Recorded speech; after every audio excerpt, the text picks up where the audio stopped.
Guys, deluded. Now, we might as well discuss, or I don't want to say discuss because we've all had our two pence and I've been here before, but talk about England's. I don't even know how to specifically say it. Just talk in relation to England and the World Cup, or just give my two thoughts. Now, personally, I mean, it's no secret. I'm pretty sure a lot of you are.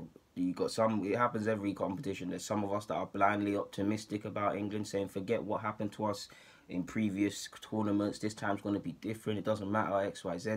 And you got the people that expect the expected. I mean, the losing to Iceland, the disrespect of looking beyond Iceland and then biting you in the face. Numerous times England have flattered to deceive and ultimately not gone where they're supposed to. So yeah, man. In regards to this World Cup, obviously, I'd say optimism or expectation to do any bit expectation better yet is at probably our all time low. So the first concern I've spoken already when the squad selection was announced. The first concern for me would be the squad. Now I am downplaying the squad. There is a couple players of genuine ability, but how do you get the best out of them? We've seen throughout the whole qualifying campaign, we've seen Southgate experiment of recent with three at the back. We've seen four at the back. If I'm honest, firstly, how do England like to play football? Granted, the Spanish, it might not be as tiki-taka as when Pep's football was prominent per se in football when he was at Barca. There's still a way of playing. Germany haven't won in 5 games. There's still a way of playing. France, I wouldn't say there's necessarily a style, but you can kind of see how people like to play. Brazil is not a Brazil of old, but there's kind of a way of playing. England don't necessarily have that. You've got players that are technical, players that are pacey, players that are just fighters and builders, and there's not really a balance in the side, man. Because even if I look at the game against Nigeria, first half very decent from England, second half poor. You saw Dyer. I've told you guys, I like Dyer personally, but he's a jack of, he faces becoming a jack of all trades, master of none. We've seen him short term for Spurs at times, filling that fullback, centre mid, defence. Defence, he has problems concentrating. Midfield, he can clip a ball over the top and he's got some technical ability, but it's not expansive. So him and Henderson, they'll be workman-like and stuff, but it is pretty limited. And even if you saw against Nigeria, I believe Dyer had a very poor game. Like he was stressed, man. So if we go on the basis of that against Belgium's a myth, because the midfield, you will lose the midfield battle against Belgium. I do believe Belgium are a bit overrated, but you will lose that midfield battle. They got Kevin, they got some technical players, and you got Dyer. So I'd say the midfield options. If it was me, I'd go 4-3-3, so the midfield wouldn't be quite of a problem. Five at the back, there is a good decent amount of midfield options. But if you look at the second half against Nigeria, what did you see when Nigeria started to have a go? You saw Dele Alli, Sterling, Lingard, all good players, but because of Dyer and Dyer and whoever was next to him, they're not expansive. They couldn't get on the ball. You saw Lingard having to drop ridiculously deep. Fair enough, Dele started in a deeper role, but he was, rather than make them Dele Alli runs, which you've seen him do at Spurs, running in behind, grabbing headers and late goals and all them things of recent years, he couldn't do that. Sterling was somewhat the same, so that's serious. That's a problem already. I would probably play Loftus Cheek. He's probably the least experienced of all the midfielders in regards to international football. But yeah, man, I'd probably go with Loftus Cheek. And to be fair, man, we'll talk about the lineup later, man. But yeah, man, I don't see a way of England controlling tempos. The squad, there's a lot of defenders and stuff like that, and there are players of different qualities and things like that. But I don't really see a mix and blend. I don't really see. There is some, but I don't really see enough. Like if the game was to be a bit cagey, and you needed someone to open up the game. Unless you put Vardy or someone on the bench, or one of them, Lingard, or one of them attacking players misses out, there's not really that on the bench. I don't really see people that can help close out the game, and I sound like a hypocrite because I just said Dyer and Henderson can kind of do that. But you get where I'm going. I mean, Panama, I believe it's Panama, Tunisia, and Belgium in England's group right there. I don't want to say anything's winnable, but you'd like to think England and Belgium were the ones to go through. Iceland should show you cannot underestimate any side, so you can't underestimate Panama and Tunisia. They're games you should be winning.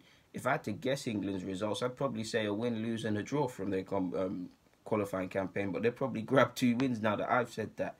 Obviously, on the flanks as well, the flanks is a bit concerning for me as well because one, I can't understand Walker centre half. Yes, at times he unofficially is basically there at City, but just play people in their best positions. On the flanks, there's some quality, but there's also not really quality as well, man. I'm not really feeling the back three experiment. I can't even lie. I can't even lie to you. So yeah, man. To be fair, and I will be fair to England, there are some cases of being excited or whatever. We can't read too much into friendlies, but a draw versus Brazil, obviously, I believe we lost to Germany and France early on in the campaign. Like, I'm so sure they've played 2 friendlies between the two of them nations. But a draw versus Italy, Germany, and Brazil. And obviously 2-0 for defeat to France isn't good. But drawing against them sides, fair enough, Italy aren't in it. Germany have their own problems and Brazil have their own critics. But they're good results, friendlies or not. They're actually, credit to England, they're decent results going into the campaign to have come away with. Beating Nigeria as well. On one hand, Nigeria could have scored and the game could have been different and England should have taken their chances. And there was many things which I've just said about England which could have been said. But by the other hand, Nigeria's got one of the youngest squads. England's backs were against the wall. So if I look at tournament football and look at it in the sense that, let's just say England were holding onto a 2-1 win, the team like Nigeria were on top of them and blah, blah, blah, but they walked away with the win in the group stage. That's the sort of thing you need to be able to do, because it's not about playing good football as harsh as it is. It's just about winning international football. There's 3 group stages games, and then obviously you got quarters, semis, all of these things as far as you want to go. So it's about just winning the game. So by that logic, I kind of have to praise England for that. So yeah, man, I think the last thing would probably be the lineup, man. I'd say keeper. The keeper's political, because I'd say it's very much even. If I had to probably pick, if it was just based on form, then I'd probably go with Pope. But my brain wants to, my heart wants to go with Butler, and my brain for some reason is telling me Pickford, people, and I can't specifically tell you why I'd pick Pickford.